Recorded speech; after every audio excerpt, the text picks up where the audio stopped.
Uh-huh. That's right.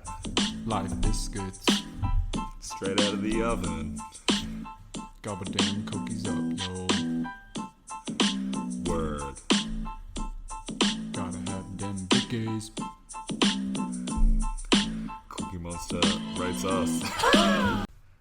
Welcome back, ladies and gentlemen. It's your boy Lowy. And Glenbo, and we are here with Life Biscuits. Snack size wisdom. Life-sized impact. Oh yeah. And today, look out folks, we're getting into the bigger bickies. Yeah, definitely. We are looking at biscuit number 10, self-control. These bickies are so big that you pretty much have to put them in the oven one at a time. You know, you're not baking a tray of bickies here, Lowy. They're getting big. We've got the Monster big 3 bicky. coming next week. Mm-hmm. And we've even discussed in the past that maybe it even should be a big 4. Big 4.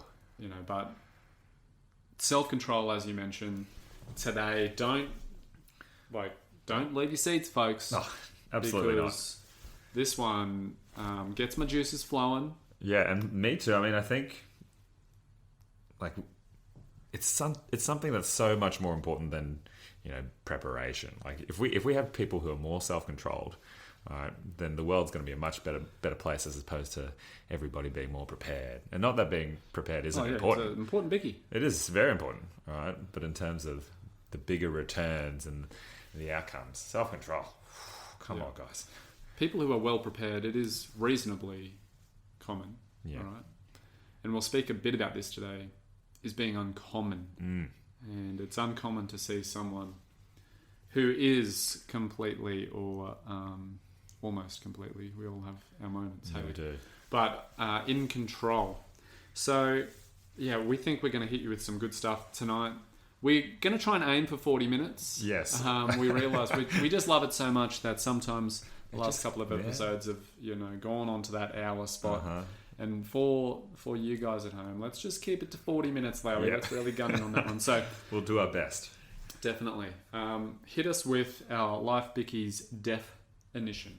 So the definition for self-control is the ability to regulate our behavior towards purposeful outcomes aligned with our compass. Yeah. So self-control, you mentioned regulate there. So self-control and self-regulation. Same, but different. Yeah. We're looking from a bit of a... If we're able to regulate what's going on in our life and in our body and in our mind and all that sort of stuff, then the concept of self-control becomes easier. Yeah. So they kind of go hand in hand here, and we'll try and make some little distinctions between them at times, but ultimately they're kind of two peas in a pod here. All right, folks. So as usual, we do have an acronym to help us gain a better understanding and implementation of self-control. And self-control's acronym is POISE. Poise. It is Poise. a good word. It means to be in balance, Lowy, where a force is equally opposed with another.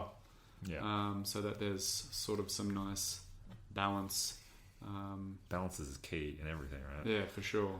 And so we'll see that come out today. And poise is a word that I've really grown to like. And we're gonna, you know, there's some equal type words that we'll talk about tonight. And we've got a monster little reading for you later on. So hang around for the reading. It's a beautiful piece of literary art that we can 100%. Yeah, we both really love, and we think you'll enjoy it too. So that's coming up a little bit later in the acronym. But emotion's very common.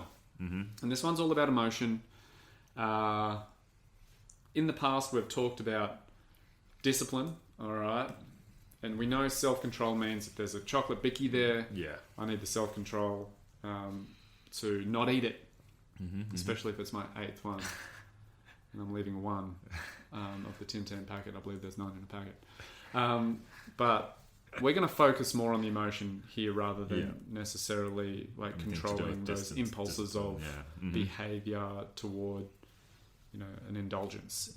This is going to be more looking at that emotional kind of explosive type behavioral stuff, which is very common in life, whereas the opposite of poise, serenity, calmness is quite uncommon in these emotionally charged situations, and that's what we're going for. So hit us up, Lowy, with the first letter. The first letter, P, stands for perception. And like we talked about, I mean, I think it's very common for people to perceive and catastrophize situations or incidences with other people. As the saying goes, making mountains out of molehills. And not to say that, everybody's circumstances and situations are, molehills. There's some times where there legit could be some big things going on, and they're pretty hard to deal with. But having perception allows us to really reframe and get a better understanding and be able to take the first steps towards displaying some self-control.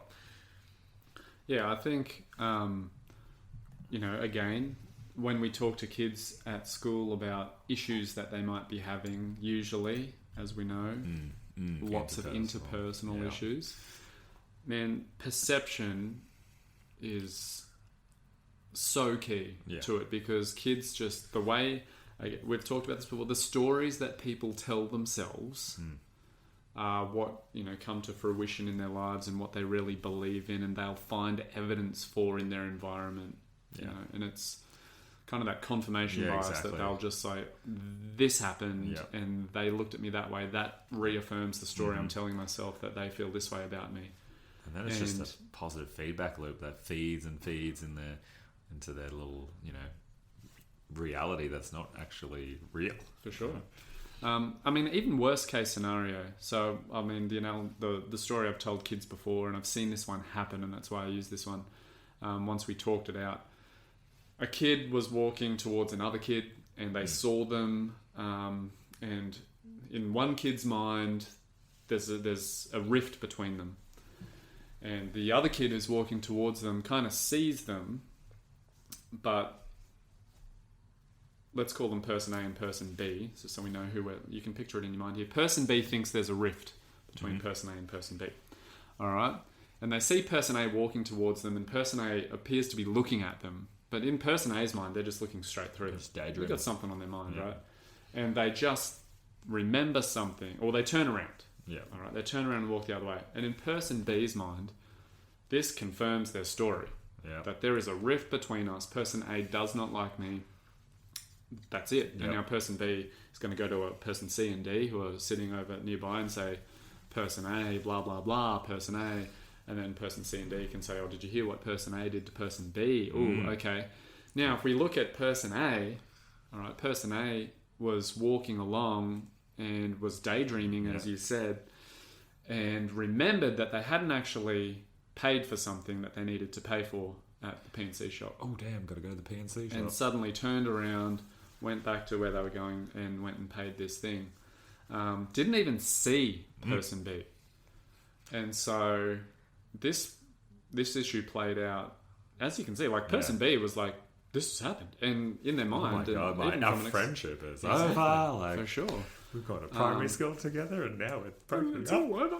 Yeah. So perception plays a huge role. And if we can see that, it's a massive thing. But then the next step of that is we want to get to a point where even if person A, or the story that person B is telling themselves, even if it were true, we want to get to the point where person B takes the high road, forgets about person C and D, and just seeks out person A perhaps and just says, hey person A, I just want to let you know that I really value our friendship and I feel like there's something between us at the moment, or whatever, and put that perception to rest and get it out on the table and take it from there.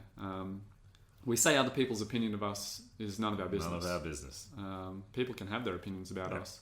We can use it as feedback if we happen to find out about it. We can go and seek feedback about it to find out our blind spots, our strengths, our weaknesses. But ultimately, people are going to have their opinions, and they have their right to have their opinions, and it's really none of our business to get offended about. It's something for us to either deal with or do something about. Yeah, man. So something about like just being objective to every situation and almost having that little dude on your shoulder, or doodad, just who's playing the devil's advocate. Oh, what if they're just like, oh damn, they need to really go to the toilet or something like that. Like I think about when I'm driving, And I, like, in my head, I'm like, all right, sometimes there's going to be drivers who aren't as focused or whatever, and they're going to do some things that aren't desirable or ideal from my point of view. And in my head, I go to the, my go-to is just, man, they must really need to poo. All right, they must really need to hoon past me and get in because, they pooped their pants or something like that. Yeah. Or there's an emergency and, their wife's going into labor or something like that. So just being objective and really stepping back and even accepting that this has happened and we don't have to go bananas about it. For sure. One thing, we can choose to perceive things differently as well, as you've just said. Like, we can choose to see the best in the situation and see the best in others, and know that whatever's happening doesn't dictate, or I won't let it dictate my life, my day, my moment as we live moment to moment, because it can. And when we react emotionally, we get despondent, we lose perspective on a whole range of things. And so those unhelpful perceptions can really dig deep in our minds and root in. Yeah, and it makes us focus on those little things and not take in the big picture. Yeah. And when our mind is filled with these skew perceptions, like, our mind's the same place where our reason and logic come from, but when they're clouded so badly by these really poor judgments and perceptions on how things are in our mind rather than how things are in reality, then, man, we're really going to struggle.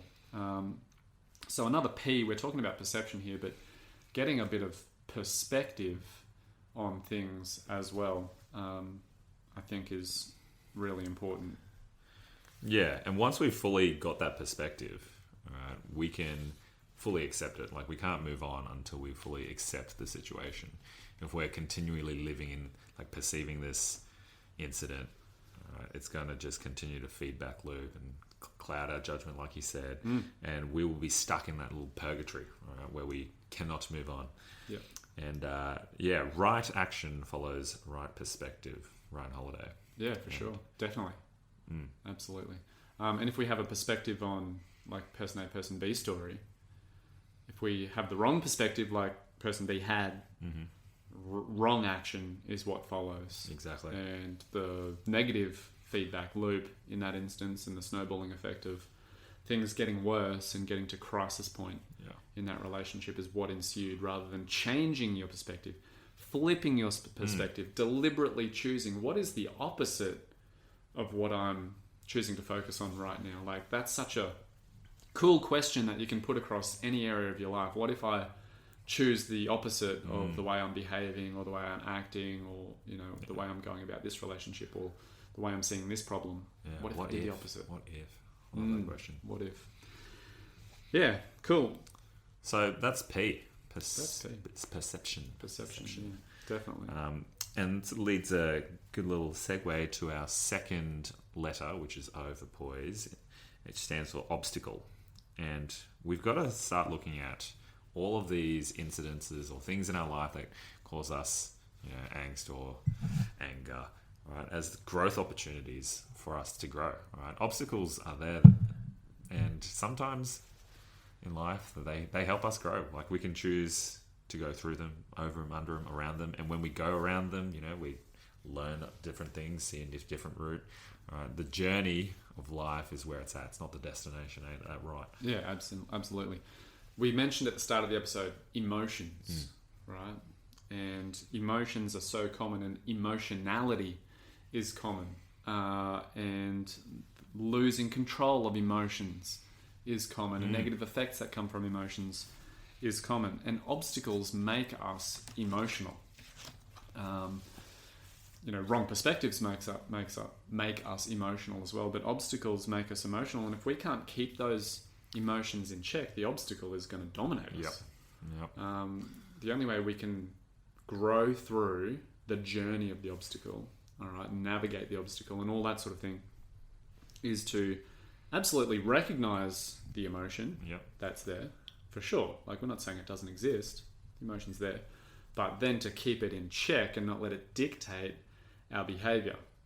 So that recognition of it, I think, is important. We see the obstacle, emotion ensues, recognize that, and then, okay, let's continue to move forward, embrace that opportunity, and look for that opportunity that it provides. It's definitely a chance to practice some good thing. Yeah, any to obstacle cultivate that we've something. got. Yeah. And I think in terms of like the literary kind of analogy of obstacles in our way, we've got to make sure that we're taking that path of most resistance. If we take the path of least resistance, which we talked about in previous episodes, then the path of least resistance is to, you know, blow up, act out, blame other people, carry on. All right. And if we're trying to cultivate our Bicky of self-control here, all right, that's not the path we want to go down. So we have to not take the path of least resistance and really go through that obstacle. It's funny because it's least resistance in the moment, right? Because you're losing control. Yeah. So, you know, when we lose control, that resistance is let go. Yeah. And the path of least resistance is taken because I've relinquished, you know, my behavior to the emotion. And so one thing, again, that's common. Do we want to be common? No. What do we want to be, Lowy? Uncommon, baby. Uncommon. All right. So, yeah, I mean, path of most resistance. Feel the resistance for the emotion. Poise is the pushback against the emotion to balance it out, to remain in control and balanced. Yeah, despite that obstacle being there, like there is that balance. Yeah, I love that word, poise. I've got a quote here from Viktor Frankl, who's one of the masters, gurus of self-control. He says, "When we are no longer able to change the situation, we are challenged to change ourselves." And that is essentially what this obstacle is about, right? That obstacle in life is never going to go away. It's always there. We can change our perception of it, which we talked about in P, or we can change ourselves and grow and cultivate, right, to be able to work through that obstacle. For sure. I mean, I've got another one for him coming in the next letter of the acronym. Oh yeah, he's full of gems, that bloke. But with, and this will probably lead on to the next letter, but, you know, the whole concept of, yes, there's emotion. We need to recognize that we can control it. Our emotions are within our circle of control. Yeah, 100%. And so as we always talk about, control the controllables. Like, what can I control? My emotions are something that I can't control. The stimulus. Yeah. All right. I can't control the fact that person A walked towards me, looked at me, and then turned around. Yeah. But I can control my response to the emotion that happens. So, control the controllables is really important, and forgetting about the things, or not forgetting about, but noting the things that we can't control and letting those be. All right, and then responding appropriately, and we'll talk about more of that process of how we respond shortly. So O for obstacle. I'm ready to move on to the next letter, I reckon. So the next letter in poise is I, and it stands for intentional. And people who have self-control have been intentional, and they are intentional with how they react and respond to those obstacles in their life. They're not going to go, in their head, they've trained, they've visualized, they understand the things that might happen, and they play through potentially the worst case scenarios, and they think to themselves, how am I going to be intentional about how I respond? And are my responses aligned with my compass? Is it the person that I want to be, a person who displays self-control, are they going to do this behavior? Are they going to respond in this way? And then they behave in that way that a person with self-control behaves. Yeah, definitely. Look, training, and you mentioned practicing and training in there. Training is required. 100%. You can't just be like a natural genius or prodigy at having self-control. No, exactly. Like, we need to train for it. We love using sporting analogies, and I'm going to give you one, Lowy. Oh, yes, please. All right. And again, I apologise, listeners. Yeah, I can't remember who said this. And if you, whether it was, Calipari or one of the other NCAA. I'm pretty sure it was an NCAA basketball coach, either of current era or yesteryear, but was talking about execution on national championship day or whatever. And the player or the coach was just like, how was I able to keep my emotions and stress in check and hit these clutch shots and make clear-minded decisions and whatnot? How was I able to do that? Well, I've done it thousands of times. Like, we train for this moment every single session. We know, like, every time we enter the practice court and take a free throw, that free throw is for the national championship. Or every time we do execute this play, it's for the national championship to get that open shot. And every time I take that up, it's for this moment. So when we actually get to that moment, I've been there. I've trained for that thousands of times. And so if we swing that back to our own lives, like as teachers, if we've got a difficult class. Oh, yeah. All right. Like, we've got to use some training in our minds and each opportunity we actually get in reality to go, this is going to happen today, or this is happening now. Recognize the emotion and then train. Like, this is training for the next moment, and this is training for the next moment. And so, yeah, we can seize those opportunities to get better and to get better and to get better, 100%. So that when the emotions do come, we can keep them in check because we've done it dozens, hundreds, thousands of times before. Coming in clutch, singing that 3-pointer. That's it. Fadeaway buzzer beater. And we want to be, like, you just don't want to experience that regret when you lose it. When you lose it and you act, you know... Not aligned to that compass. Or not aligned to your compass, and there's no balance, there's no poise there. Like, you can never take that back. Exactly. It's one of the, biggest regrets that you can have. For sure. And I mean, I'm sure parents are out there who have shouted at their kids. The kids are just being punks, it's bedtime, and they're just running amok, and you just want them to be in bed so you can have that hour of peace and quiet before you have to go to bed. And you've shouted at them, and then you're just like, oh man. It breaks your heart. It's for sure. Because it's not who you want it to be, and you let your emotions get the better of you. And so, and I mean, kids will do what we do. They won't do what we say. So we can tell our kids, oh, don't shout, and act in this way, act in that way. We can say it all we want, but unless we're demonstrating that and being intentional about how we are doing these things, then these little people in our lives are going to just follow our actions, not our words. So self-control becomes even more important. Like, we cannot be teaching, and the kids cannot be learning this like aggressive, violent outbursts as a way to cope with things that don't go right. Because if they learn that at a young age, that's all they'll respond with, and that's not what we want anybody to be doing. No, when they face hard times. Immunity to Change, great book. Yeah, would recommend. Probably do a book club on it. Oh, 100%. They talk about the phases of kind of development. Yeah. First two phases kind of automatically happen through childhood and adolescence, and then we get to what is the most common kind of phase of young adults and perhaps most adults, which is the socialized mind, and that's where we are at this level of maturity that is governed by society, and like we've picked up all of our thoughts and beliefs and actions from what we see most commonly. And so what do we see most commonly? In relation to self-control, like people losing control. And so that's okay, because that's just what happens. I see it on TV, I see it in movies, I see it in my real life, in all the interactions that I see. And people clamour over it. Like, I know in the Major League Baseballs, it's just like, who's going to get tossed out today? And whenever like a manager gets tossed out, they always strut up to the umpire and give it to him, and then the crowd's like, yeah. Sport's got a lot to answer for. Like, I love sport, but A-League Grand Final last year, this one player just losing his absolute nut at the referee.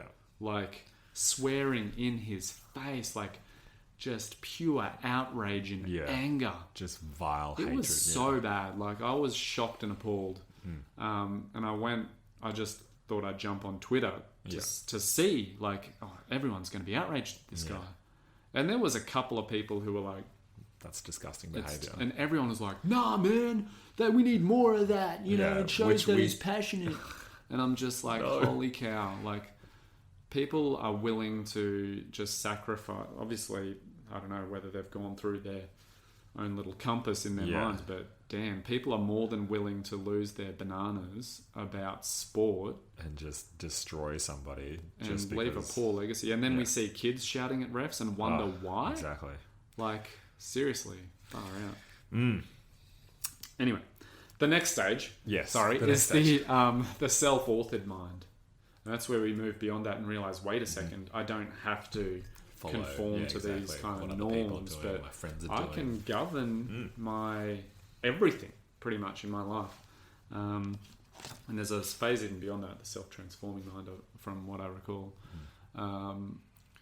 But yeah, now we're cooking with some real gas and awareness and real intentionality, which is the eye we're working with at the moment. And the quote I wanted to give you, Lowy, before you mentioned Viktor Frankl. Again, that whole concept of being intentional and choosing is that man does not simply exist, but always decides what his existence will be, what he will become the next moment. And apologies for using just male gender pronouns here. Just directly quoting Victor from back in the day. And just truth, right? Like, we are the authors of our life. We can control what we can control, and that is what our life is. Like, yeah, for sure. There's so much when we fully realize and understand that, like, just liberation in terms of your freedom of what to do, and how to behave and how to respond. If I can make one recommendation with intentionality here, it's to communicate. How often have you had, like, when you've lost control or just had a short fuse, so to speak? It's not because of the thing that's happened. It's because of something else that's happened earlier in the day, or there's something on your mind, or there's a lot of things on your mind. And then there's the straw that broke the camel's back, which is probably something really small, but you've lost the plot at someone or at a situation. And it's really just because I haven't dealt with these other things from earlier in the day. And if we're in relationships and whatnot, we can really drive a wedge between people when we're not communicating intentionally about how we're going. So, I mean, I need to be better at this, going home and saying, look, this is on my plate, that's on my plate. I apologize if I seem a little bit this or that. It's nothing to do with you. And then that person will probably extend the olive branch and say, hey, what can I do? How can I help you? And then, positive wheels start turning. And 100%, we've got to communicate better too. Yeah, definitely. All right. Ready for the next one? I reckon. So the next letter in our acronym is S in poise, and it stands for slow down. Slow down, baby. Slow down. And such an important thing to do when, tempers might be flaring, things are fast-paced, this has been said and this was said really quickly back, and things are escalating, and being able to slow down just helps us with perception, first of all, but it also helps us be able to respond a little bit better. I think, and I also, as a person, am human, still trying to work on my self-control, and in volleyball, like, is such a easy way for me to, when I make a mistake, to slow down. We use some techniques in volleyball specifically for my boys, which some of them struggle with, developing and displaying self-control when they make errors. And slowing down, number one, is a great strategy. I'll give it to you. Yep, hit me. The strategy we use is called the 5 R's. And the first R stands for react. And boy, do they want to react. And I react too. Like, I'll slap my hands, dang, say, bugger, or whatever it is. And that phase needs to be the shortest phase. And we fully acknowledge that emotion happens. Things don't, always go the way you want. Maybe you stub your toe or someone does something.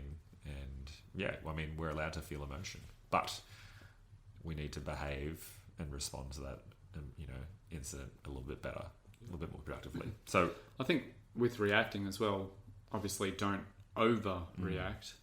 And just because there's a react in the 5 R's doesn't mean it needs to be necessarily like external. Yeah, exactly. Like you might be able to react to something in your mind or whatever and not actually destroy the culture of what's going on in your team, for example, to use the volleyball analogy. By verbalizing or communicating. Through body language or whatever. It could just be in your head. Yeah, internal dialogue, like self-talk. This is good stuff. And we can use it to our advantage in the react phase, perhaps. Yeah, for sure. The next R is relax. And so this is where that slow down comes in. Damn, I made a mistake, reacted. All right, breathe. Deep breath, calm the nerves. Relax, breathe. And then the next R is reaffirm. And I like to tell my boys that every single one of them has made a pass before. They've made a set, they've made a serve, they've hit the ball in, right? That they are more than capable of doing these skills, and that they can do it in the next point. And that's what that reaffirm is. The next R, fourth R, is refocus. Right? And this is about cues, right? Giving yourself, all right, big top spin serve. I need to make sure that I've got my platform loose. I've got to absorb some of that impact, right? Or, the elbow's nice and high. I'm on tip cover. I've got to shoot in. So just key coaching things that they can really use to respond a little bit better. And the last R is actually respond. They've got to actually do it. Right? Yep. So, I mean, if we think about applying this to a interpersonal relationship issue or a motive issue, I mean, those all 5 of those R's can really slot in and help us respond better. I think a key one there is relax. Yeah. As in something to go a little bit more on in terms of let's relax and slow down. Like, recognize the emotion, and you have that initial reaction which comes from whatever the stimulus is.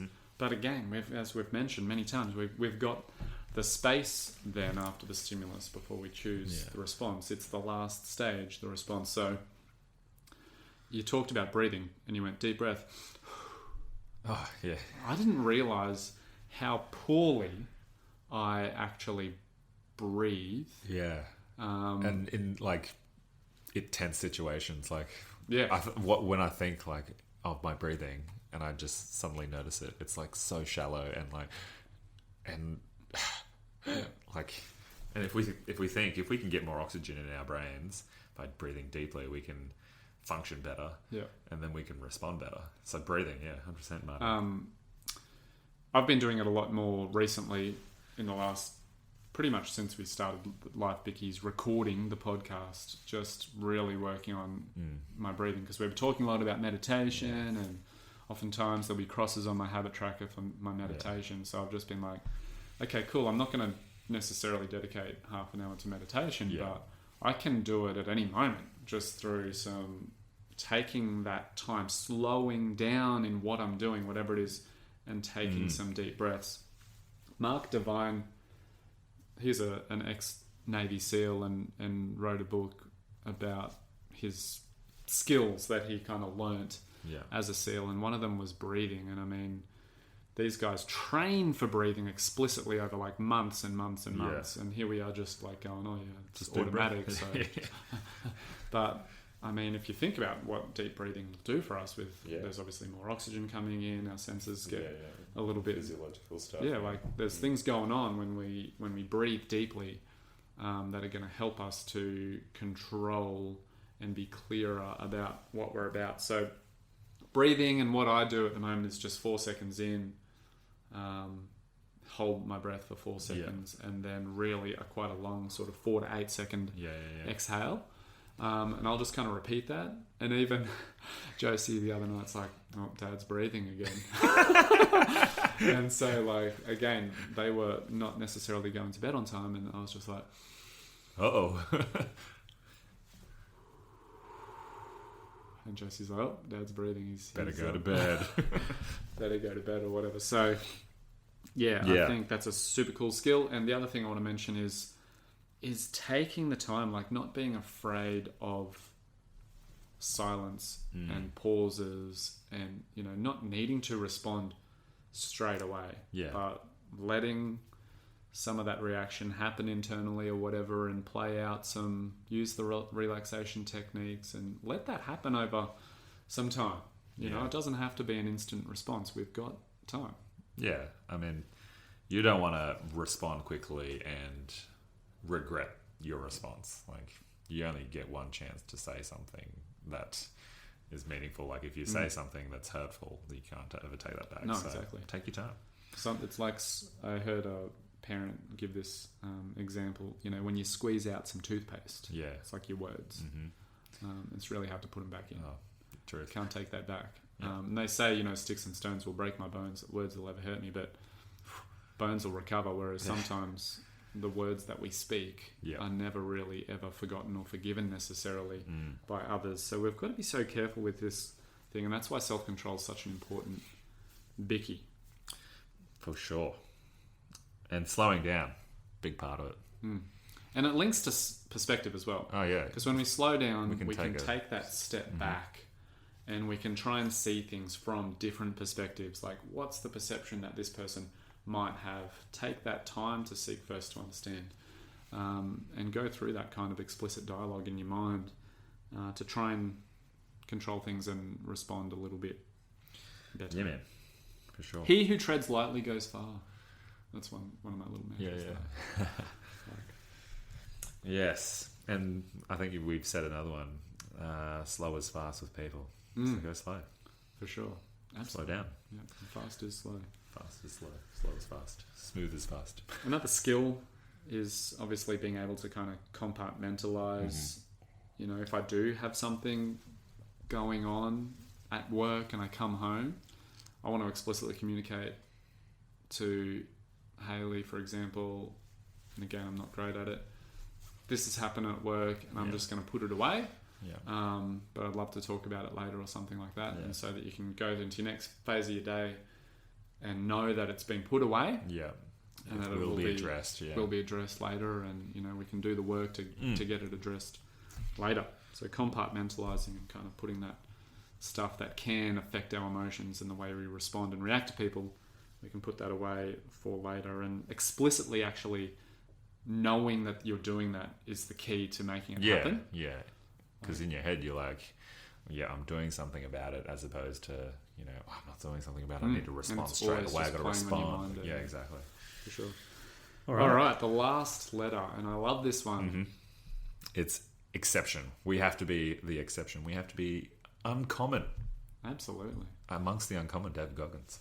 Exactly. So often the rule will fail us, and we'll continue to just play by the rules, right? Because when someone betrays me, I should get angry and I should shout. It is my right. Exactly. When we could be the exception. We need to be the exception. We damn right we do. Yeah. So be rare, and this is where, Lowy, did you want to do the reading? Oh yeah. Well, let's do it. It's such a good... before you do that, I just want to say, like, most of my people who I look up to, for the most part, have amazing self-control. I think about, this is not me kissing butt, but Kenny G, who's our boss, is just a person who has just amazing self-control. Is always just poise. He has calmness in his voice. He has an aura of just perception and empathy and understanding. And even when the obstacles are there, I mean, he's just calm, cool, and then it's like we talk about intentional, it's like he's been training for this, like, whatever thing that needs to be responded to. And I think, people who are in high stress situations and you're just like, damn, how do you do it? They just have that self-control because they've, been intentional, but also practiced their self-control and been able to respond in a controlled way. So if we want to be our best, to our potential, we have to be the exception. We have to work on self-control. We have to be that uncommon amongst the uncommon. Yeah. So if my number one value is love, right? Does what has happened to me is it that much of an injustice that it's preventing me from responding with love and humility and grace and all of that sort of thing? And 99% of the time, the answer to that is going to be no. It's not that. It hasn't been that much of an injustice. But on that point, like, good people and people who have self-control should, I think, Lowy, what do you think?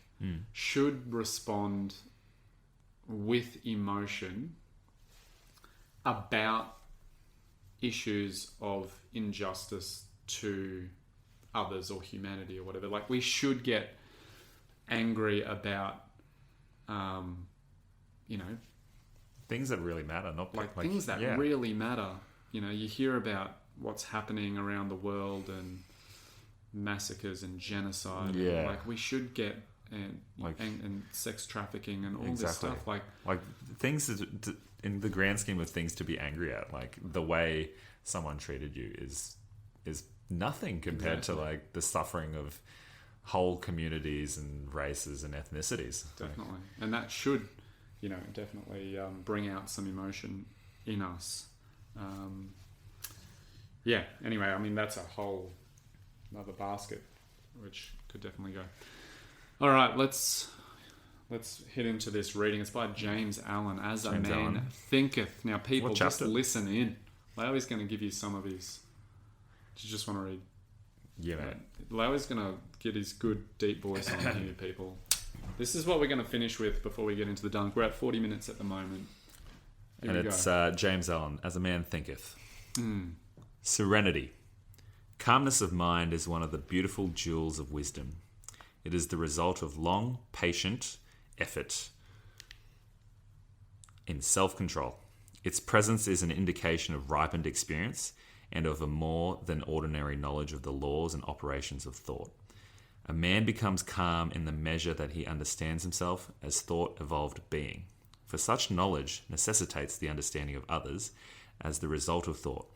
And as he develops a right understanding and sees more and more clearly the internal relations of things by the action of cause and effect, he ceases to fuss and fume, and worry and grieve, and remains poised, steadfast, serene. The calm man, having learned how to govern himself, knows how to adapt himself to others, and they, in turn, reverence his spiritual strength and feel that they can learn of him and rely upon him. The more tranquil a man becomes, the greater in his success, his influence, his power for good. Even the ordinary trader will find his business prosperity increases as he develops a greater self-control. Equanimity for people who will always prefer to deal with a man whose demeanor is strongly equable. The strong, calm man is always loved and revered. He is like a shade-giving tree in a thirsty land, or a sheltering rock in a storm. Who does not love a tranquil heart? A sweet-tempered, balanced life. It does not matter whether it rains or shines, or what changes come to those possessing these blessings, for they are always sweet, serene, and calm. The exquisite poise of character, which we call serenity, is the last lesson of culture, the fruitage of soul. It is precious as wisdom, more to be desired than gold.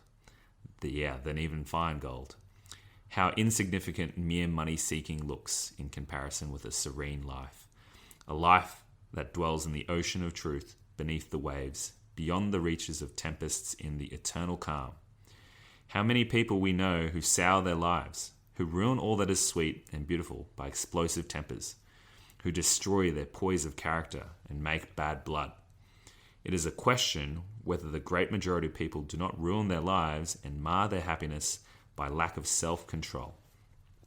How few people we meet in life who are well balanced, who have the exquisite poise which is characteristic of a finished character.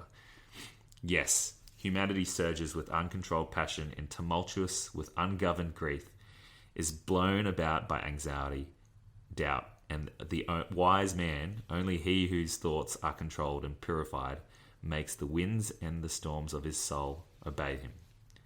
Tempest-tossed souls, wherever ye may be, under whatsoever conditions ye may live, know this. In the ocean of life, the isles of blessedness are smiling, and the sunny shore of your ideal awaits your coming. Keep your hand firmly upon the helm of thought. In the bark of your soul reclines the commanding master. He does but sleep. Wake him. Self-control is strength. Right thought is mastery. Calmness is power. Say unto your heart, peace, be still.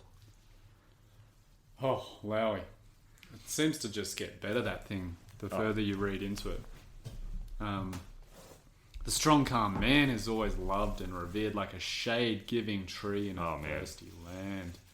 All right, it's the fruitage of the soul. How many people do we know who sour our lives with explosive tempers and destroy their poise of character and make bad blood?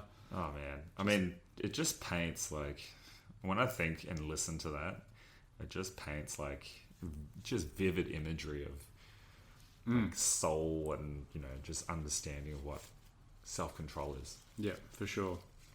How few people we meet in life are well balanced, who have that exquisite poise, which is characteristic of the finished character. Like, how few people we meet in life. Like, we want to be the few people, right? Yeah. So it's uncommon, and that's what we want to be. So that's where we're at.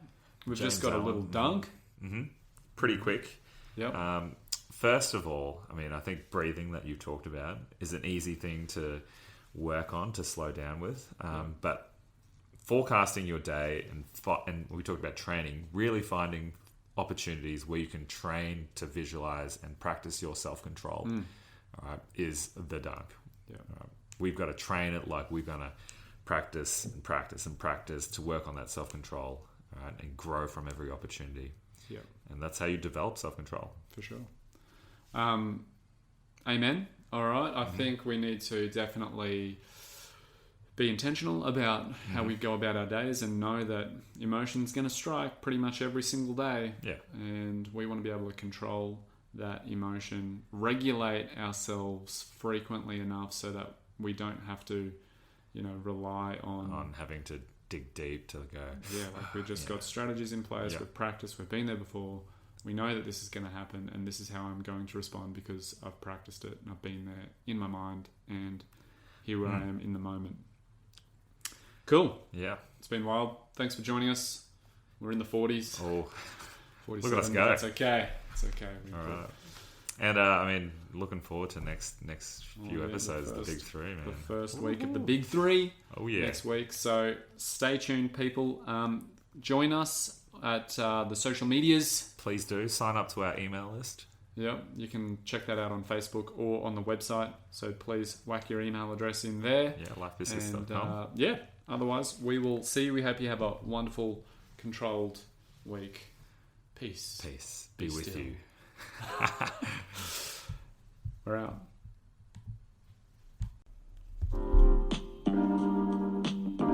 Time to go. So delicious. I'm feeling full. Yum yum in my tum tum. Gotta digest them bickies.